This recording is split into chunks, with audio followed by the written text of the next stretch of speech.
Hello, Lisa here. Welcome back to my channel, or welcome if this is your first time visiting me.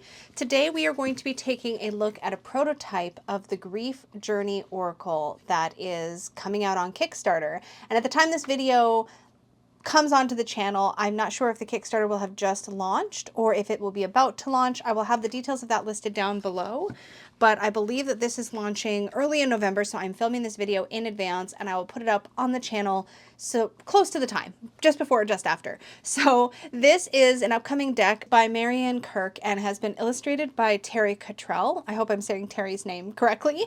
Beautifully painted. I believe it was, I want to say it was oil paintings, but it's absolutely beautiful. This is the back of the card.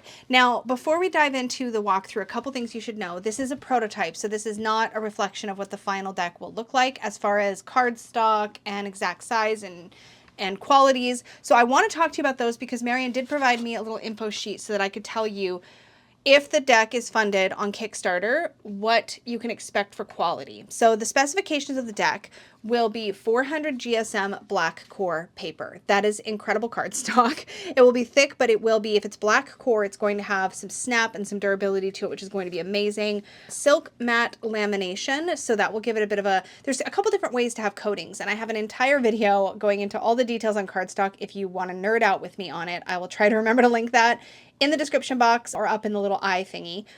But a lamination puts a protective layer over the card, right? So it will have a silk matte lamination. The cards will be 88 millimeter by 126, so they're going to be bigger than what you see here. This is a tarot-sized sample deck, but the final deck will be more like an oracle size. And everything will be in a clamshell magnetic box, and the cards ideally will be edged with a matte color. So you know I love matte painted edges. I think they look really good. That is what they're hoping to produce in the Kickstarter. Now, of course, when you're getting ready to launch a Kickstarter and you want to raise the funds to be able to print it at the quality you imagine, you often will do a prototype just to get a feel for the deck in whatever you can conveniently get. So in this case, it's a tarot-sized prototype, and this is on a standard kind of playing card style cardstock, but this is not a reflection of the cardstock in the final deck. So that's always important to know when you view early previews of decks or prototypes, that is a thing. Also, the colors will look a little bit different on the final version. That is always also a factor. So with that said, we're going to jump into this deck, but before, I'm sorry to tease, but I want to give some context. The Grief Journey Oracle is a deck designed to hold your hand through grief and pain and processing. At least that is what I come to understand after listening to Marian talk about this deck and share her thoughts about it. I don't think there's a whole lot else out there in the tarot and oracle world that does this job so specifically, and I think that it has a very, very important place in the tarot and oracle deck community. If you are somebody that enjoys working with the different decks for different purposes, I will tell you I have gone through some pretty significant grieving processes since I've even started this YouTube channel, and I'll talk at the end of this video about some of the decks that I've reached for in those circumstances, and I wish I'd have had something like this. So we're going to go through the cards and I'm going to give my thoughts. The final version of the deck will also have a guidebook. I don't know if I mentioned that. It'll be a 140-page guidebook. It will come in the box with the deck. But I will say I think the art and the keywords on this deck are very powerful and can do a lot all by themselves. So I'm going to zoom in the camera. We're going to flip the deck around and we're going to take a look at all of the images. So now that we're in a little bit closer, hopefully you can take a look at just how beautiful this backing is. Now, yes, there's a unicorn on it and I am partial. One thing I want to say about this deck before we get into the fronts of the cards, I appreciate that this is an animal or nature-based deck and not a people-y deck. I think specifically for a job like this, a job to hold your hand through grief, I think we need representations on the cards that are not going to immediately take us to what we've lost. I think that could be really a little bit too much and a little bit too intense. At least that would be for me. For example, if I've lost a significant man in my life, I would not want to see men in the cards on a grieving oracle, because if it's not the man I've specifically lost, it's not going to hit right for me. At least that's kind of how I imagine it. And I'll share a little bit more about why I've worked with the other decks I have in those circumstances. But I just would want the deck to be expansive and fluid. And I really think that was accomplished with the choice of keeping people out of the deck. So now let's flip it over. Now you've seen the backs, which are just beautiful. And yes, I mean, unicorn, but also lion, an elephant, an eagle, and a little crescent moon. Just gorgeous. I mean, grief is, what do they say? That grief is the cost of love, right? But the process of grieving, and keep in mind, grief is not always for somebody who has passed away, although it often is. Grief can be for a pet or a loved one that we've lost, but it can also be for a significant part of ourselves we have lost and are grieving and are moving through. This can be the kind of grief that accompanies a separation of any kind, right? So sometimes this is not loss through death. And I think sometimes we do pigeonhole grief into that. I think you'll find a lot of support for grief because of death in this deck. But I think we do ourselves a disservice when we invalidate other forms of grief that we go through in our lives. I think that grief is a significant part of all of our lives experience, and how that comes and how you experience is going to be so unique to each person. This was a very ambitious project, I think, for Marion to take on, simply because it is such a powerful human experience and something that is difficult to, I guess, wrap a system around. And I was really impressed when I first looked at these cards. So anyways, let's get into it. So we move alphabetically through the cards, and the first card we see here is Abandoned. And there's a little penguin just sitting on this little bit of ice cap. And you can almost see the sadness and the isolation of that feeling of like being left, right? That feeling of abandonment is a powerful one. And I think one of the things a deck like this can do for us is help us name what we're feeling, help us move through that, acknowledge it, and process it. And I think that's so important and so powerful. Adaptation. And I think this is a monkey. I was going to say a lemur, but I think this is a monkey. And y'all, I apologize. I don't have a guidebook yet. And my animal identification really sucks. If you're new to this channel, then I'm sorry. If you're not new to this channel, you're already laughing because you know it's true. But anyways, adaptation, I think, is a powerful word in the process of grief, because one of the things we have to do when we've experienced a big loss or a big change of any kind is learn how to move through the world when the world feels new and different and hard. And here we see a monkey, what looks like swimming. Well, the monkey's used to moving through trees and treetops and swinging from branches. The monkey's not used to having to swim in the water. I don't know how I'm going to make it through this entire video without crying. I'm going to try, though. But this does really capture that feeling of what is it like when your world has been turned on end, and when we lose something, when we're grieving something or somebody. That's what we're feeling. We're in, at least what I felt. I shouldn't speak for everybody. That's not fair. But this idea that like we're thrust into life, and life looks different, and our environment looks different, and everything is different because we have to move through it in a different way. And so I think this ability and the power and the importance of learning to adapt to that new life, the new normal, is powerful and important when we're going through a grieving process. This one is hard. This one is hard. But the thing is I wouldn't go to a grief oracle unless I needed this, unless I needed to see it and feel it and process it and move through it. Obviously, this is probably not the deck you're going to reach for when you're in a denial phase or when you're in a bargaining phase necessarily. But maybe you would, and maybe this would help you move through those phases a little easier. And don't let anybody tell you, by the way, that those phases are linear and you must move through them in like a particular order. Usually you're going to bounce through at various points, and you're going to be in one phase sometime and in a different phase sometimes. And if you have no idea what I'm talking about the so-called stages of grief, right? We move through them at different paces. In any case, here we see adieu. I love that the word adieu is here instead of goodbye. I think that it is super powerful without maybe being quite as immediately jarring. I think that was a very, very good choice. I think that this card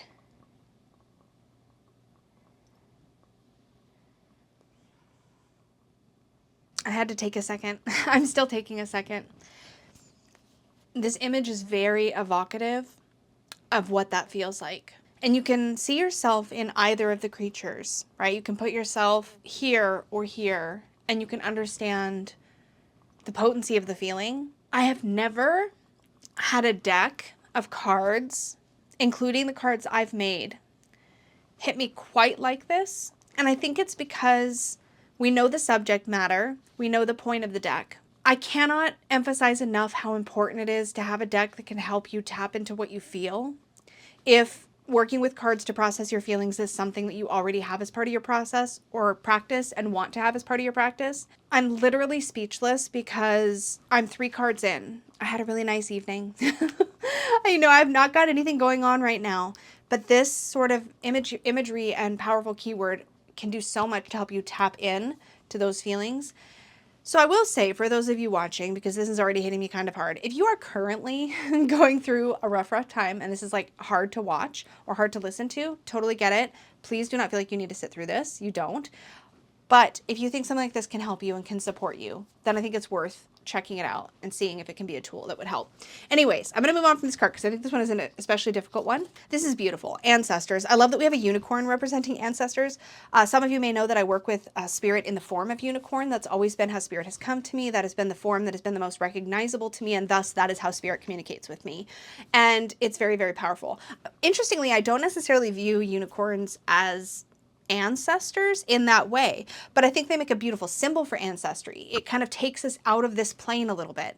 Instead of looking at an animal that we could see, you know, this is going to sound terrible, but that you could see at the zoo or you could see on safari or whatever, like in the case of the lions, like the unicorn reminds us that we're dealing with something off of this plane. And I think that's really cool. And I love that the sort of setting here is a cemetery. That's a beautiful unicorn as well. Oh, this one hits me hard when I look at it. But Ascension is really beautiful. It shows us the idea of that rising up. It shows the hope and the beauty and the transformative power of loss and the ways in which that takes us or somebody else to a new place. Now, let's say the loss you're experiencing, this might help you tap into the idea that you are moving into a better phase of your life, something more powerful, something strengthening. This could also be that sort of loving message you need to see that that somebody or something that you've lost is going to something better. And yet it's not got those heavy religious overtones that we sometimes see that can be difficult for some people in decks like this.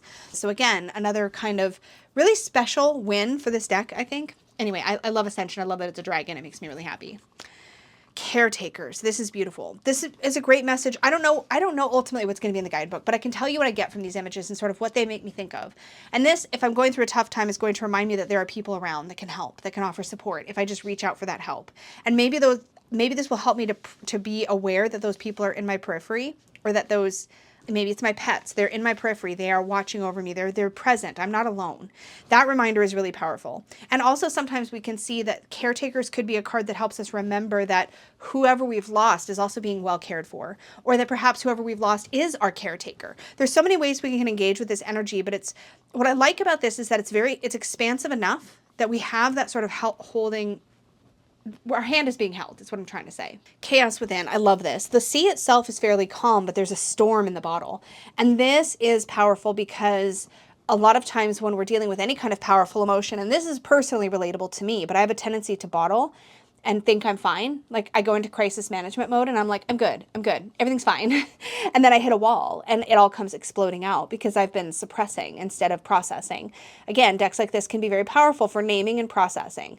So yeah, Chaos Within is a very acknowledging card and can tell us or can validate the fact that just because we're calm on the surface doesn't mean there's not a whole lot going on within us. I think that's important to remember. Child. So many things here I could take from this with the bear and her cubs. This could be very, very powerful for somebody who has lost a parent or a child, obviously, but I think not taking it so on the nose. There's a lot more to be said here about caring for one's personal inner child, for allowing ourselves to be a little bit lost and not having to have it all figured out right now. We don't all need to adult through every single moment of our lives. We can have moments where we're just like, you know what? No, right now I need to be held or taken care of or whatnot. I can't be that right now. I need to be the child, not the parent for the moment. Commemorate. This is obviously beautiful. The idea of like, if we haven't thought of this or if we're struggling with something, sometimes the reminder that it might be helpful to have a ritual or to lean into something that can give some comfort and some peace to commemorate what we've lost or who we've lost. Courage. I mean, the eagle flying over the mountain here, the reminder that we have the strength to put one foot in front of the other and move through our experience. Cycles. Everything begins again. We have this like stopwatch. We have the water and the moon. These paintings are beautiful, obviously, but there's more here to dip into art-wise. And again, I think there's a masterful choice of keywords thus far in the deck that can help us to tap into what the card's saying to us in any given moment. I'm glad that there's a guidebook, but I'm also glad that I'm getting to experience this deck without a guidebook because it's showing me the possibilities, if that makes any sense, and like where I might be able to take it.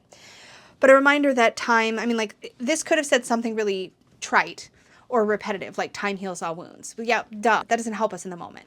But sometimes the reminder that everything happens in a cycle, right? Things begin, they end. There is a solidity even in the uncertainty that accompanies loss. And I think that reminder can be really good. Departure. So we have another goodbye style card here that could be really difficult, but this might hit different than adieu, right? This can feel more intentional. This can feel more like also honoring that transition in some way, like honoring that things have shifted and there's an actual like legitimate moving on period. Detach. What I noticed about this one the first time I saw this image was we've got the panda and the bamboo. We normally see a panda chewing on bamboo, and this panda is obviously a spirit panda or something, like it's ephemeral. It's up in the clouds.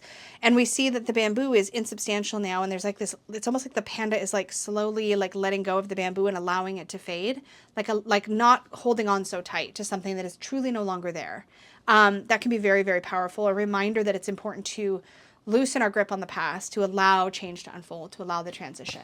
Oh boy, I love this because the key word is drifting. That feeling of almost like floating, like we don't have any solid ground under our feet, and like life is happening to us. We're not in control of where we're headed or what we're experiencing or what we're feeling. That can lead us to this kind of hopeless feeling of just like being untethered. What's beautiful about this card is even though the word is drifting, there is a clear cord connecting us to something. A reminder that even though when we feel like we're drifting, we do have an anchor to the earth. We do have an anchor to the world. We do have ties that bind. And that can be a lifeline for people who are really, really in pain. Emergence. This is like, feels to me almost like the star card in tarot. The reminder that while we're going through that difficult experience of loss and pain and grief and change, that there is an opportunity we will be coming out of it. We will emerge from that cocoon and we will be different, but we will be able to fly, There's going to be a shift. And this comes into or sort of taps into that transformational energy of like the death card in tarot. We see that energy here with emergence. Very, very powerful.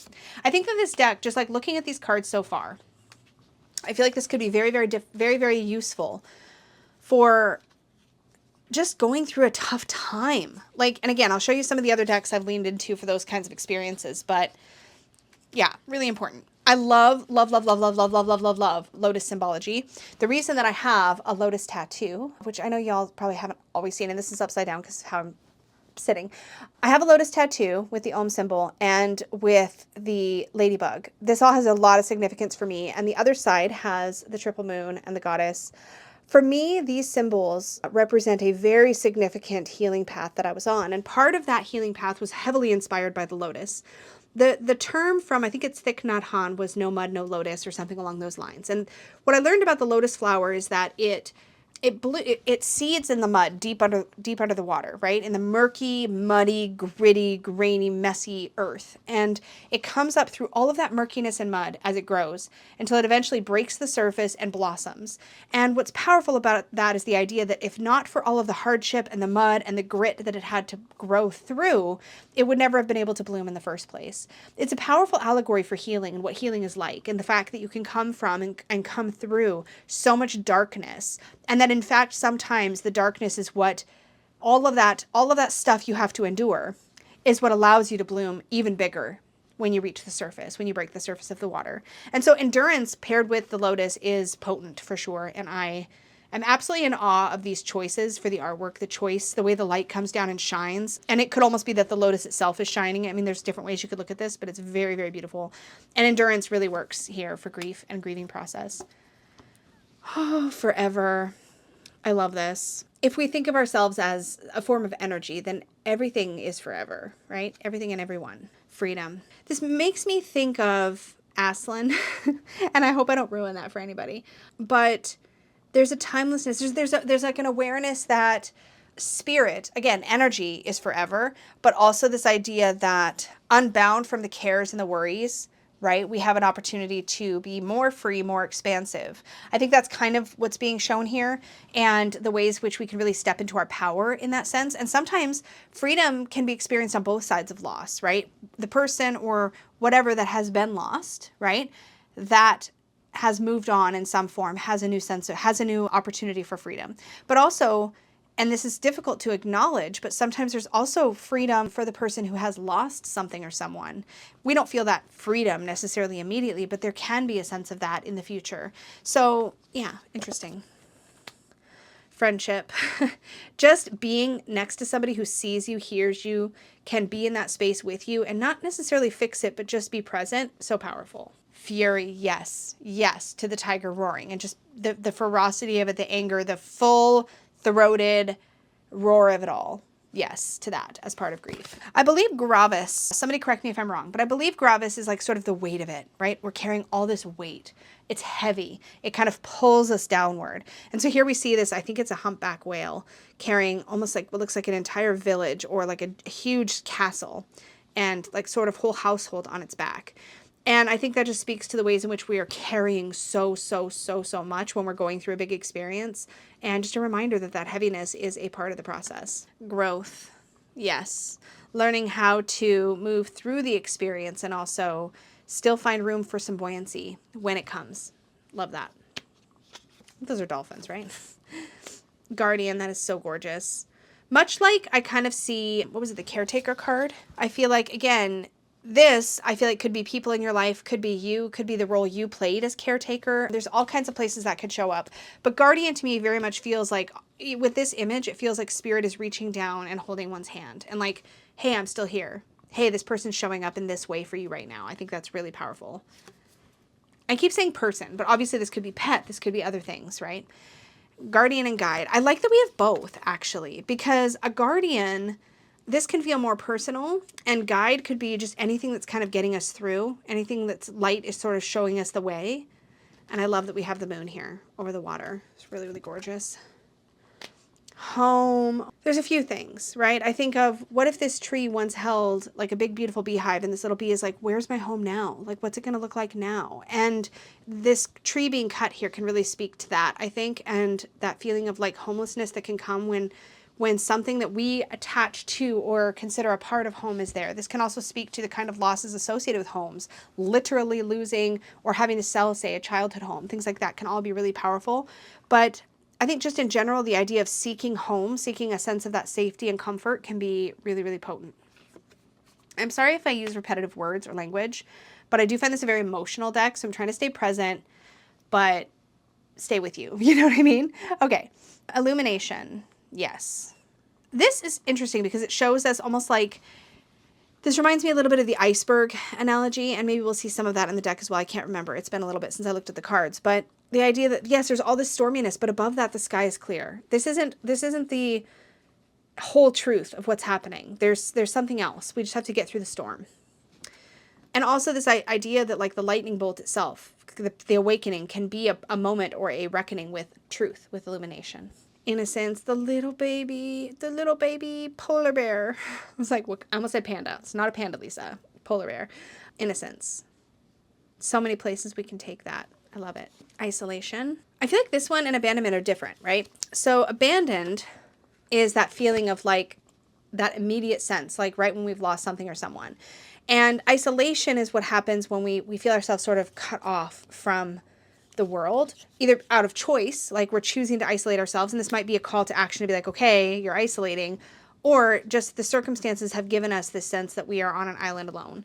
But there's this little house and all these waves are crashing all around. Journey. I mean, so many places to take a card like Journey. I can't wait to see this in its final beautiful, like, not that this isn't pretty, it is pretty, but in its oracle size form. I definitely think this is the kind of deck you're not going to be pulling. Well, you might be the type. I'm not the type to pull like 10 cards, right? Like, so I think a larger format and working with the cards slowly and one or two at a time would probably work really well for me. Lament. I like that there's a song. A lament is an expression of grief or pain, right? Sometimes that expression, lamentation in general is a practice of speaking or singing aloud or expressing through music or through your voice, but expression of pain. And so a lament is a really powerful way to sort of clear the storm. Like when we saw the storm back here in the illumination card, right? If you look at it, if you're down here, but you find a way to express all of that pain, you can find your way into a little bit of clearing the clouds, right? So the rainbow comes out, we get that clarity that comes with finding a way to express. Memories. I love the elephant for memories. I don't know why that feels so perfect, but it does. Maybe somebody knows. But, I guess elephants do have an association with memory, right? There's some sort of connection. But in any case, I think that's beautiful. Love the messenger cards so much. When I was going through one particular loss in my life, I kept having interactions with a red-breasted robin. And it felt significant. It felt on the nose. I knew who it was.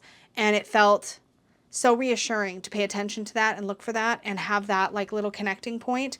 And so I think looking for messengers, looking for connecting points can be a powerful part of navigating the grieving process. Okay. Obsequious. I have to look up this word. I feel like I have a good vocabulary. I really do, but I don't want to get this wrong. So I'm going to Google this. Okay. So according to the Oxford Languages Dictionary, this is obsequies. We're going to listen to it actually. Is funeral rites. Obsequies. Obsequies. Obsequies. Obsequies. We're learning new words. That actually makes a ton of sense. In this context, we of course see that there is like what looks like a ship or a boat that's been put out to sea and has been set on fire. So this is like a ritual. Rituals are powerful. Again, rituals are a powerful way to process and to express and to move through an experience. I choked up when I first saw this card and saw that there was a Rainbow Bridge card. Obviously, there are different places you can take this, but I know that this is a very strong, has a very strong connection to pet loss. We often talk about pets crossing the Rainbow Bridge, and this feels like an acknowledgement of that type of loss specifically, and I think it's really, really amazing that there's a card like that in this deck. Now, obviously, the Rainbow Bridge doesn't have to be just for pets, but I think it's powerful to have it be in the deck and to be usable in that context. So I really am grateful that that's in there. Oh, release. I mean, with the waterfall coming off the edge of this like sort of island, this feels like letting the emotions flow, you know, letting things flow. And obviously it can be more than that, but resilience. I love resilience. What was the word for lotus again? I've already forgotten. I know I loved it. Perseverance, I think. Am I crazy? Endurance. So the lotus was endurance, and now we have resilience. Now, these two things are different for me. To me, endurance is like a pushing through kind of energy. Like we have to push through to get to the other side. Resilience is sort of a bouncing back energy, a reminder that we can recover from a difficult experience. I love the Highland, this is a Highland cow, right? Somebody tell me if I'm wrong, but I love them so much. The shaggy cows, I'm obsessed with them. Obsessed with them. I think they're amazing. I've never seen them in real life. Oh, I love them. Okay, retirement. Obviously, this can mean a number of things, but I love this in general. Retirement can be, we can really grieve our jobs. We can really grieve that kind of change. It can feel like giving up part of our identity, and that can be a very significant part of grief. I think that it's great that that's in there and could be used in that context. Obviously, that's not the only context you might use it in, but I love it. Retreat. So this feels to me much more like self-care than the isolation card. This, I think, could be a little bit of a wake-up call that, like, we've cut ourselves off or we are currently cut off, whereas I feel like retreat is more intentional, involves more thoughtfulness, and is sometimes necessary to recover our inner reserves, our energetic and emotional reserves. Revelations. Oh, with the snakes. I mean, any loss will come with a certain amount of uncomfortable surprise, uncomfortable realization. A revelation to me is something that comes to us that kind of forces growth in some way. Often that's how I see it. It doesn't have to force growth, obviously, but I feel like a revelation is like an awakening, a new amount of truth. Sometimes this can feel a little bit like an Ace of Swords-y kind of moment, but with the snake, we get this idea of like a transformative truth that has come to our awareness. Secret. Oh, so many things. This feels like so many things. Special inside jokes with somebody, or a sign that maybe only you can recognize. There's so many places I feel like I could take this card. Gosh, I mean, Marion did such an incredible job of choosing the words that would work. Shelter. Much like home, I feel like this gives us that sense of a need for safety, a need for security. Love the little clownfish. Siblings. Love that. Like little wild horses. I love the movement in the scenery in these cards. Solitude. So we have, I mean, this makes sense, right? Because so much of grief, and we have the abandoned card, we have isolation, we have retreat, and we have solitude. Each has a different vibe, right? Each has a different vibe. Spiral. So many places you can take this keyword as well. Like for me, oftentimes a spiral, if I'm spiraling, that means I'm kind of like spinning and spinning and spinning. But this could also take us other places. This could take us towards the idea of something similar to ascension or growth. I'd be super curious about the guidebook in this one, but I feel like spiral is a really unique keyword. and one that can take you to some interesting places. Survivor. This can speak to so much, everything from survivor's guilt to what it feels like to move through this type of pain or loss. Also a reminder that you can be that, right? That you are one, that you are a survivor. Kind of like the strength card, a reminder of all you're capable of. Tempest. I like this a lot. This is a little bit like the bottle one, but not bottled, which I think is really cool. Yeah, Chaos Within versus Tempest. So the Chaos Within is when we're bottling it up, when it's happening inside, but it hasn't broken the surface yet. Tempest, I think, is really when you're in the thick of it, when you're in the heart of the storm of pain. I think that really is powerful. This whole deck is reminding me, if you've never played it, it was such a beautiful, beautiful thing. I do mean to talk about a video game in the middle of it, but you know what? I'm going to wait. We've only got a few cards. I'm going to tell you about the video game when I talk about some of the other decks that have also offered comfort when I've gone through a difficult time, but that reminded me of it. Stay tuned. I'll talk about it in a minute. Tranquility. These are beautiful next to each other. Like, look at this. Look at seeing the two sides of that coin, right? To be in the tempest and then the calm that can come, the tranquility and the peace that can come. Again, that can speak to multiple phases and multiple sides of a grief journey.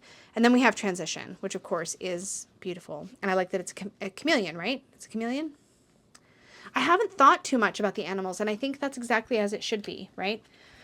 So that, my friends, is the Grief Journey Oracle. Very, very powerful. I mean, you guys saw I couldn't make it past like the third card before I'm really feeling all the feelings. And I think this is super, super powerful for that kind of work. We don't have, like I said, a lot of things in our divination space that can serve this particular function so, so beautifully. Now that I've showed this to you, keep in mind there'll be information in the description box where you can sign up to be notified of Kickstarter launch and or back this if it is live now. Again, I will have all the details for you in the description box. It's called the Grief Journey Oracle, and it is by Marion Kirk, and the paintings are by Terry Cottrell.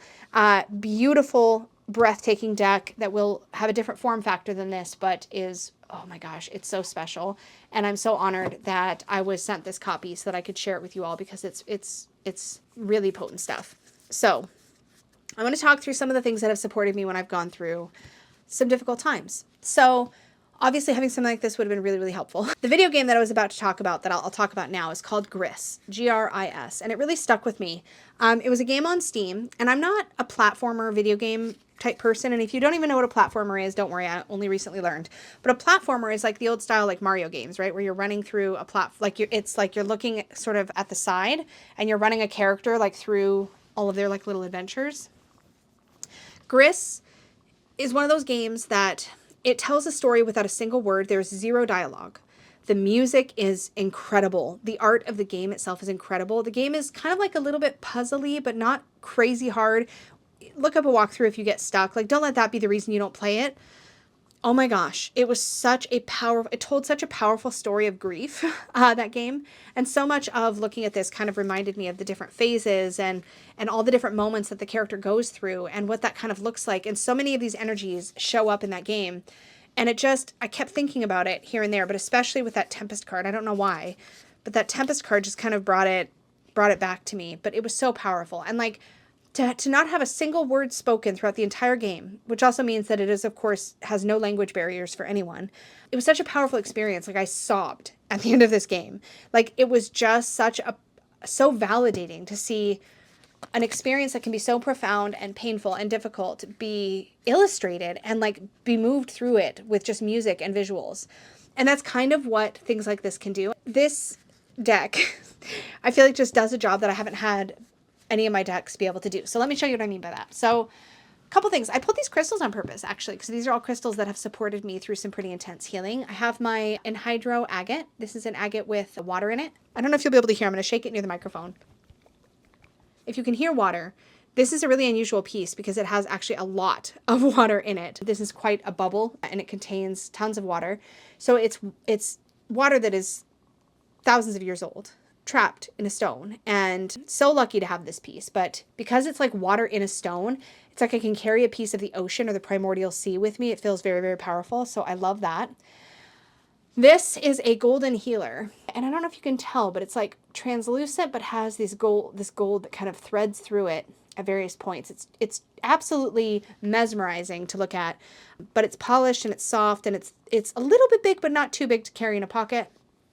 And then I have this palm size blue calcite. And light blue stones in general I find very calming and healing, but this blue calcite has been a wonderful healing stone in my journey. And I don't know how to describe my feelings about crystals. I don't know if I feel like they have specific energetic properties. I think they do. But sometimes I feel like they're a representation in some way of what I'm trying to process or feel or where I need comfort. And for that, I find them very useful. When I have gone through my own really intense grieving processes, the two decks that have done the most for me thus far have been Kimberly Sands' Heart Align Affirmation Oracle. When I've talked about this one a lot because going through trauma is such a weird way to put it. Let me try that again. Going through painful experience, this deck just felt like it feels like it holds my hand, but this doesn't feel like a deck I would reach for. How do I describe this? It's not specifically about loss. This feels more like it's internal pain. Like I let go of the belief that I'm undeserving of love. I continue to grow in wisdom, strength, and resilience. All is well. I did the best I could, and so forth and so on. I believe in myself. So there's a lot here around self-doubt, imposter syndrome, like personal struggle, going through a dark time, maybe because of your own insecurities or the self-worth path that you're on and where you're at in that journey, that kind of thing. That's what this kind of feels like. If I'm feeling like rejected or afraid, this is a really lovely deck for that and has been very supportive, but it's not necessarily the very first thing I would think of for actual loss, if that makes sense, because the phrases here are they're affirmations. I couldn't figure out how to word that. They're affirmations. That's the whole point. It's an affirmations oracle. The whole point is like when I'm feeling down on myself, if that makes sense. But for me, grief and loss is not the same as feeling down on myself. And so while this is very kind and loving and supportive, and it's my Linus blanket deck, I love this for when I'm just having a rough day, emotionally or otherwise. It will lift me up. But grief is its own thing, right? Loss is its own thing. The only deck that I've had that has successfully sort of walked me through grief, and I think it's more because of what it is the Flow Tarot. And I do think, and I'll actually show that the Flow Tarot and the Grief Journey Oracle, let's just put them on the table together. Why don't we just do some pairings while we're at it? I think these could work really beautifully together. While the Flow Tarot is photography, oh my gosh, I cannot words. The Flow Tarot is photography and the Grief Journey Oracle is paintings. But if you look at the colors and the way that they sort of behave together, it works. And I think it works because the Flow Tarot, we do have some animal crossover here, is mostly just water and scenery. Occasionally you'll see some animals, but here we have, like, look at this. The Three of Clouds Saturate. Imagine that had come up with the Endurance card, right? And you get that double lotus messaging, for example. Let me just go a little deeper in. Think how powerful that could be as a combo. But when I was going through a grieving process, I went to the Flow Tarot, and I think the reason was what I was saying earlier, that I think a deck that has people of any kind wouldn't have worked. But for me, I wasn't looking for a straight up animal like oracle, like a generic animal oracle either, right? I was looking for something else. I was looking like, look at this together. This works really well. Actually, I wasn't planning to play with pairs, but like, look. Freedom. With the world you are complete, and the Five of Waves flow around adversity. Like, wow. One thing I like about the Flow Tarot, and you probably just caught it, is that in addition to the fact that every card is associated with a card in the tarot, so it has that tarot through line, there's also a key phrase. So here we have, let's change the card, look at this, the Moon, the Gentle Guide, Friendship, and then Six of Waves, Belong, and there's a clownfish again. Like, what if we had the clownfish, right, for Belong, and you happened to pull it with, where is it? Am I not going to be able to find it now? Is it near the end? Where's our clownfish in the Grief Journey Oracle? It was really poignant. I just cannot remember. Was it Sanctuary or something? Oh my gosh. Whenever you try to find cards, right? That's when it just doesn't happen. It's got to be in this chunk. Sorry for sniffing. There it is. Shelter. Jeez. Okay. So Shelter and then Belong, right? There's just a gentleness that comes through siblings with the Ace of Wands, which is Ace of Pentacles, one source, and the Path, which is the Two of Snow or Two of Swords. Like solitude with overflowing and the inner reflection, Justice card. Like really cool pairing, I'm just going to say. That wasn't my plan. I wasn't planning to show pairs. I just wanted to talk about the fact that the Flow Tarot is the only other deck that I've been able to use when I was actually going through grief. It was the only one that sort of worked. And I attributed that at the time to the fact that it was water, that as the water element, it was able to sort of carry me through that. Because this deck is all about, it's just different types of water, engaging with water in different ways, and our relationship to water. And I think because of that, it just felt very healing and nurturing. It brought that watery energy forward, and it's a very well done deck for sure. This is a tarot. Tarot is going to take me to some very specific places. And sometimes it doesn't give enough freedom if what you're trying to do is process a grieving experience. The only other deck I wanted to mention in this video before we wrap this up is the only other deck that I saw that really dealt specifically with death. However, it's called the Book of the Dead Oracle. This is by Silicon Way. It's a beautiful deck. But I will say, I feel like when you're actively grieving is not the time for this deck. And it's something I've thought about a lot. I feel like it's really special and it does a really unique thing. But I don't know that it's where I would go when I'm grieving, because to me, this is about what is happening in the afterlife. And so it kind of goes through the stages, right? There's life review. These are different stages of the afterlife. Valley of the Shadow, Innocence Regained. I feel like this is has a really special ability to tap into higher realms, ghosts of the past. There are some difficult cards in this deck, though. And if I had just lost something or someone, pulling this deck might be really triggering or freak me out, right? Because some of these talk about the not as great places that exist in the afterlife, right? This idea of challenge, of difficulty. That's beautiful, though, of course. This is the reunions card.